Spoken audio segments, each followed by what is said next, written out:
दोस्तों, एक एडॉप्टेड बच्चा जिसे कभी भी अपने हकीकी वालिदैन का प्यार न मिल सका, एक ऐसा आदमी जिसने कभी अपनी तालीम भी मुकम्मल ना की, यहाँ तक कि उसकी अपनी पहली औलाद से भी अच्छे ताल्लुकात न रहे। एक वक्त में तो वो नशे का आदी भी हो गया, लेकिन इसके बावजूद दोस्तों दुनिया आज भी उसे एक ऐसे असीम शख्स की तरह जानती है कि जिसने टेक्नोलॉजी की दुनिया में एक ऐसा इनकलाब बर्पा किया जो शायद कोई भी नहीं कर सकता था। दोस्तों, मैं हूं मोहम्मद अब्दुल्ला और आप देख रहे हैं द हिस्ट्री चैनल। और द हिस्ट्री चैनल के स्टीव जॉब्स की लाइफ के बायोग्राफी के पार्ट 1 में हम आप सबको यही सब दिखाएंगे। दोस्तों, स्टीव जॉब्स की पैदाइश 24 फरवरी 1955 में सैन फ्रांसिस्को कैलिफोर्निया में हुई। इसके हकीकी वालिद अब्दुल फताह जिंदाली एक अरब फैमिली शाम से ताल्लुक रखते थे, यानी एक मुसलमान थे, जबकि इसकी वालदा जोआना शीबल एक कैथोलिक स्विस जर्मन ईसाई थी। जोआना शीबल और अब्दुल फताह जिन्नाली में इतना गहरा ताल्लुक पैदा हुआ कि कई महीने बाद इनका बेटा स्टीव जॉब्स पैदा हुआ। मगर दोस्तों, जोआना शीबल के वालिदैन कभी इस बात पे राजी नहीं थे कि एक मुसलमान मर्द के साथ उनकी बेटी शादी करें। सो जोआना शीबल कभी नहीं चाहती थी कि उनका बेटा कभी मुसलमान हो या मुसलमान के यहाँ पले। उन्होंने ये फैसला किया कि वो ये बच्चा किसी को एडॉप्शन के लिए दे देंगे। और ऐसे ही फिर एक कपल पॉल रिनहॉल्ड जॉब्स और क्लोरा जॉब्स इन्हें मिली। पॉल रिनहॉल्ड जॉब्स एक कोस्ट गार्ड मैकेनिक थे जो कि एक मिडिल क्लास फैमिली से ताल्लुक रखते थे, और इन दोनों ने स्टीव जॉब्स को अडॉप्ट कर लिया और इसका नाम स्टीव जॉब्स रखा। दोस्तों, जॉब्स को शुरू से ही पता था कि ये मेरे हकीकी वालिदैन नहीं बल्कि सौतेले हैं। मगर दोस्तों, इसके सौतेले वालिदैन ने इसे इतनी मोहब्बत की थी और अपने हकीकी बेटे की तरह पालते थे कि जॉब्स हमेशा उन्हें अपने हकीकी वालिदैन मानता था और उनसे भी जॉब्स बेइंतहा मोहब्बत करता था। जब इसके वालिद पॉल गाड़ियां ठीक करते तो जॉब्स भी उनके साथ हाथ बटाता और गाड़ियां ठीक करता। यहीं से दोस्तों स्टीव की इलेक्ट्रॉनिक्स में दिलचस्पी पैदा होना शुरू हो गई। तो अपने पड़ोसी इंजीनियर्स के साथ भी काम में हाथ बटाता और उनके साथ इलेक्ट्रॉनिक्स का और इलेक्ट्रिकल का वर्क करता था। जॉब्स को स्कूल में दाखिला कराया गया, लेकिन दोस्तों जॉब्स का शुरू से ही स्कूल में दिल नहीं लगता था और पढ़ाई में इसका कभी भी शौक नहीं रहा, सिवाय चंद एक सब्जेक्ट्स को छोड़ के जिनमें लिटरेचर, इंग्लिश और मैथमेटिक्स आती थी। दोस्तों, स्कूल में अक्सर ये अकेला रहता और अपनी एज के लड़कों के साथ इसे दोस्त बनाने में काफी दिक्कत पेश आती, जिसकी वजह से दोस्त इसे चिढ़ाते और ये डिप्रेस्ड होने लगता। इस डिप्रेशन की वजह से ये इतना तंग हुआ कि अपने सीनियर्स और यहाँ तक के टीचर्स को भी तंग करना शुरू कर दिया और यहाँ तक कि उनकी कुर्सी के नीचे पटाखे फोड़ जाता। इसी वजह से इसे स्कूल से कई बार सस्पेंड भी कर दिया गया। मगर दोस्तों, फिर इसकी मदद इसकी एक टीचर ने की, जिसने स्टीव को पढ़ाई के बहाने ये लालच भी दी कि अगर वो सही तरीके से पढ़ाई में ध्यान देगा तो उसे कुछ चीजें या पैसे मिलेंगे। इसका दोस्तों नतीजा ये निकला कि जॉब्स सच्ची में पढ़ना शुरू हो गया और दोस्तों इतना होशियार हुआ और इतना बड़ी पढ़ाई में ध्यान देने लगा कि उसने अपनी इस क्लास में टॉप कर लिया। और टॉप करने की वजह से स्कूल ने इसे 7th में प्रमोट होने की इजाजत दे दी। मगर दोस्तों, वहां फिर से इसका हाल वैसा ही हुआ। इसे इसके दोस्त चिढ़ाते, जिसकी वजह से अक्सर ये फिर से डिप्रेस्ड हो जाता और यहाँ तक कि एक वक्त में ये इतना पागल हो गया कि इसने एक बार अपने घर वालों को जाकर धमकी दी कि या तो आप मुझे इस स्कूल से निकालें वरना मैं खुद ही ये स्कूल छोड़ दूंगा। तो स्टीव जॉब्स के वालिदैन पहले ही घर बदल चुके थे और सारा पैसा उसमें डंप हो चुका था, लेकिन बहरहाल उसकी जिद की वजह से उसके वालिदैन ने फिर से मोंटालोमा से लॉस एल्टोस शिफ्ट होने का इरादा किया और वहां शिफ्ट हो गए। दोस्तों, हाई स्कूल के दौरान इसकी मुलाकात स्टीव वॉजनिएक से हुई, जिसके साथ इसकी दोस्ती हो गई। दोस्तों, स्टीव वॉजनिएक भी इलेक्ट्रॉनिक्स का माहिर और एक हैकर था। इसे कंप्यूटर की काफी हद तक नॉलेज थी, जिसकी वजह से स्टीव जॉब्स को इसके साथ काम करने को मिला और जॉब्स ने इससे काफी कुछ सीखा भी। जॉब्स अपने काम में इतना माहिर हो चुका था कि एक बार इसने अपने घर में माइक्स और स्पीकर्स को इस तरह नज़ब किया कि घर में जितनी भी गुफ्तगू होती इसे स्पीकर्स में सुनाई देती। इसी तरह दोस्तों 13 साल की उम्र में 1968 में ये इतना खुद को माहिर समझने लग गया कि HP के CEO को इसने कॉल कर दी कि वो इसे मुलाजिम रख लें, और फिर ऐसा हुआ। HP ने इसे अपनी नौकरी पर रख लिया। वॉजनिएक और जॉब्स दोनों बचपन ही के दोस्त थे, यानी 12-13 साल की उम्र में हाई स्कूल से ये दोस्त रहे। दोनों ने साथ में काम करना शुरू कर दिया। तो दोनों ने एक बार एक ऐसा डिवाइस बनाने की कोशिश की जिसे इन्होंने ब्लू बॉक्स का नाम दिया, और 6 महीने की मेहनत के बाद ये ब्लू बॉक्स इन्होंने तैयार कर लिया। एक ऐसा डिवाइस था दोस्तों जिससे लॉन्ग डिस्टेंस कॉल्स की जा सकती थी टेलीफोन के जरिए, और बिल भी इंतहाई कम आता था, यानी ये एक इल्लीगल काम था।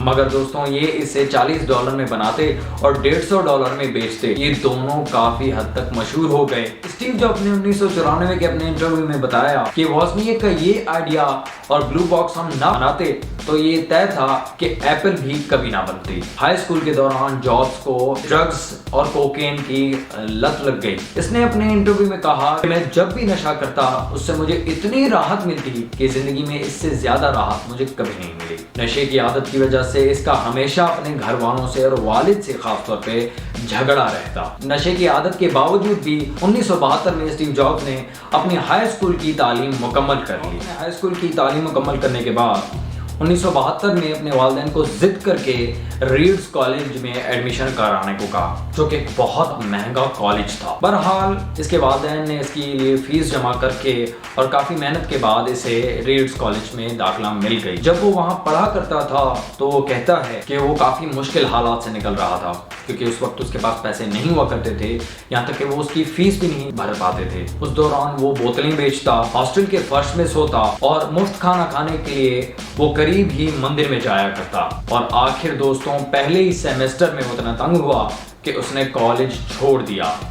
लेकिन वहां इसकी हिप्पीज के साथ काफी दोस्ती हो गई। हिप्पीज एक कल्चर था जो कि लोग आवारागर्दी करते। इसकी वजह से जॉब्स ने गोश्तखोरी छोड़ दी और पूरी तरह वेजिटेरियन हो गया, जिसकी वजह से इसने नहाना भी छोड़ दिया।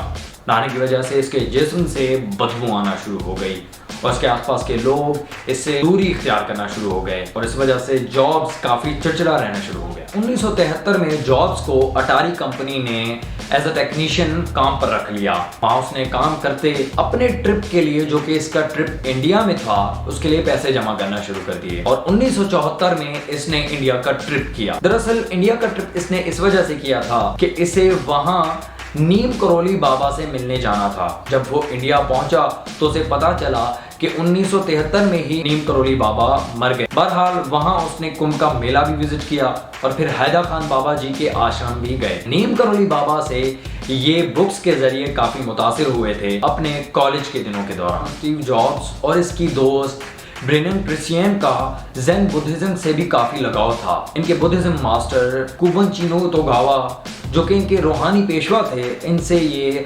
रूहानी इल्म लिया करते थे। स्टीव जॉब्स की जिंदगी का टर्निंग पॉइंट तब आया जब ये इंडिया से वापस आया और 1975 में एक बार होम्ब्रियो कंप्यूटर क्लब में इसने HP का अल्टियर 4000 प्रोसेसिंग चिप देखा। वहां वॉजनिएक भी था और वॉजनिएक की दिमाग की बत्ती जली। काफी महीनों की मेहनत के बाद एक ऐसा सर्किट बोर्ड तैयार कर लिया जिसमें ये चिप्स लगाकर इंतहाई कम दामों में ये बोर्ड तैयार किया जा सकता था और महंगे दामों मार्केट में बेचा जा सकता था। इसी वजह से जॉब्स को एक आइडिया आया और उसने वॉजनिएक को कहा कि क्यों ना हम एक सर्किट बोर्ड के बजाय एक बिल्ड पीसी ही क्यों ना बनाएं, जिसमें मॉनिटर भी नस्ब हो और जिसे हम अपनी एक कंपनी के जरिए मार्केट में बेचें। ये आइडिया दोस्तों वॉजनिएक को काफी पसंद आया और इसी तरह 1976 1 अप्रैल को स्टीव जॉब्स, स्टीव वॉजनिएक और इनके दोस्त और तीसरे रोनाल्ड वेन, जिसने बाद में कंपनी छोड़ दी, तीनों ने मिलकर एप्पल कंपनी की शुरुआत की और इस कंपनी का नाम एप्पल रखा गया। एप्पल दरअसल नाम इस पर इस वजह से पड़ा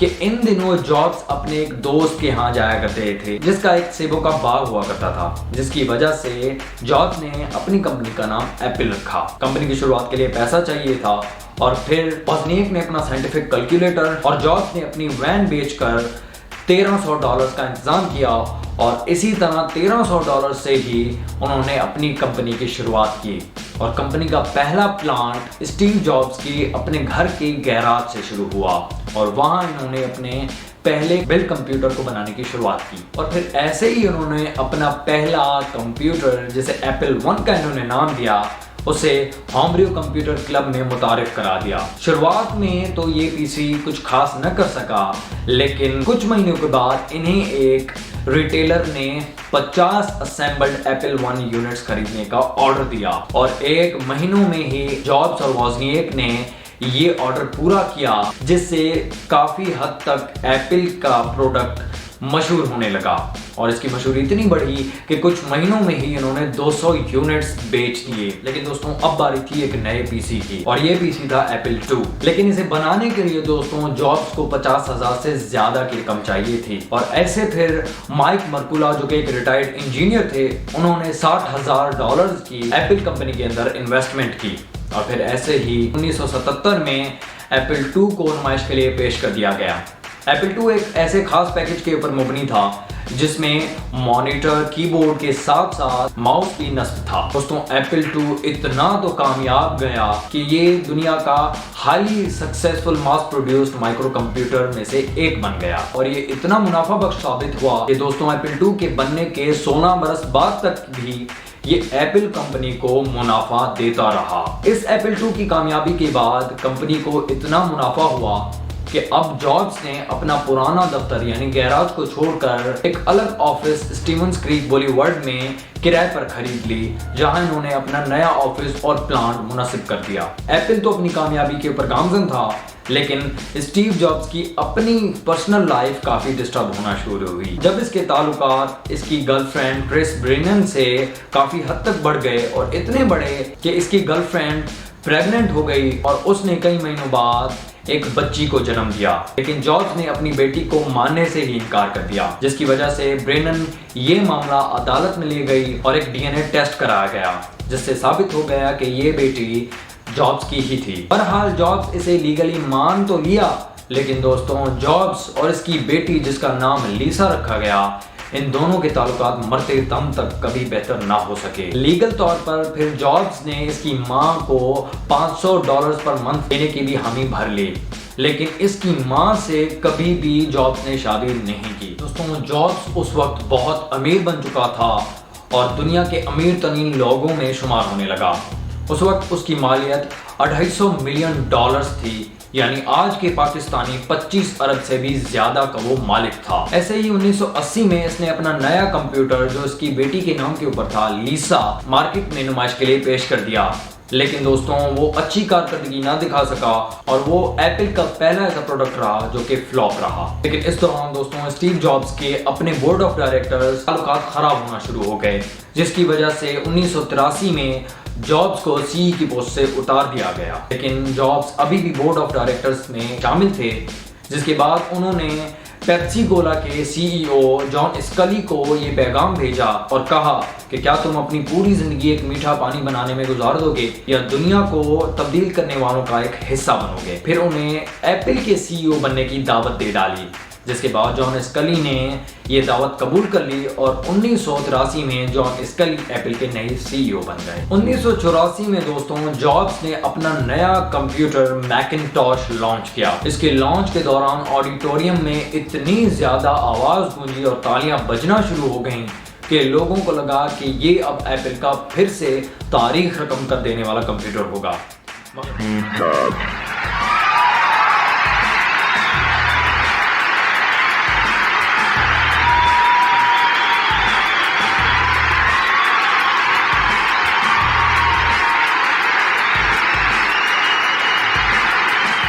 मगर दोस्तों मैकिंटॉश जब मार्केट में आया तो ये तवक्को से काफी नीचे गिर गया और कह सकते हैं कि ये भी काफी हद तक एक फ्लॉप प्रोडक्ट साबित हुआ एप्पल का। दोस्तों इससे साबित ये हुआ कि पिछले 5 सालों में एप्पल में नए सीईओ, बोर्ड ऑफ डायरेक्टर्स और काफी मेंबरान की तब्दीली की वजह से स्टीव जॉब्स और वॉजनिएक को उनकी मर्जी के मुताबिक काम करने नहीं दिया जा रहा था, जिसकी वजह से काफी मुलाजमीन पहले ही ये कंपनी छोड़ चुके थे और 1984 में स्टीव वॉजनिएक भी ये कंपनी छोड़ गए। जॉब्स के ताल्लुकात इन एप्पल के बोर्ड ऑफ डायरेक्टर्स से इतने खराब हो गए कि उसने 1985 की शुरुआत में ही एप्पल से पूरी तौर पर रिजाइन कर दिया और इस्तीफा देकर अपनी नई कंपनी खोलने को चल पड़ा। एप्पल से इस्तीफे के बाद स्टीव जॉब्स ने अपने बचे हुए पैसों से 2 नई कंपनीज स्टार्ट की, जिनमें से पहली कंपनी तो $70 लाख की इन्वेस्टमेंट से नेक्स्ट कंप्यूटर कंपनी को बनाया, जो कि एक सॉफ्टवेयर मेकिंग कंपनी भी बाद में बन गई और इसमें इसने नेक्स्ट स्टेप और नेक्स्ट वर्क स्टेशन जैसे बेहतर प्रोडक्ट्स मार्केट में पेश किए, ये उतने तो कामयाब ना थे जितने एप्पल के प्रोडक्ट्स हुआ करते थे। बहरहाल ये कंपनी को चलाने के लिए एक बेहतर प्रोडक्ट साबित हुए। इसके अलावा दूसरी कंपनी दोस्तों लोकस स्टूडियो थी। स्टीव जॉब्स ने $1 करोड़ की मालियत से लोकस स्टूडियोज के सारे कॉपीराइट्स और लाइसेंस खरीद लिए और एक नई ग्राफिक्स एनिमेशन कंपनी खोली जो कि बाद में पिक्सार एनिमेशन के नाम से जाने लग गई। ये कंपनी अपने वक्त में ग्राफिक्स की वर्ल्ड में एक इनकलाबी कंपनी साबित हुई। इस कंपनी के होते हुए 1995 में टॉय स्टोरी नामी एक ऐसी पहली एनिमेटेड फिल्म इंडस्ट्री में सामने आई जिसने आते ही धूम मचा दी। पिक्सार कंपनी ने डिज्नी के साथ कॉन्ट्रैक्ट करके बहुत सारी अच्छी मूवीज भी रिलीज की, जिनमें toy story 2, toy story 3, a bug of life, monster और राटाटूई जैसी बहुत ही अच्छी और मुनाफा बख्श फिल्म्स इंडस्ट्री में पेश की। और पिक्सार कंपनी जॉब्स की बेहतरीन कंपनीज में से एक साबित हुई। और दोस्तों इस दौरान स्टीव जॉब्स की पर्सनल लाइफ भी बेहतर होना शुरू हुई। 1991 में इसने अपनी करीबी दोस्त या आप कह सकते हैं गर्लफ्रेंड लॉरेन पॉल से शादी कर ली, जिससे इसे बाद में 2 बेटियां और 1 बेटा पैदा हुआ लीसा के अलावा।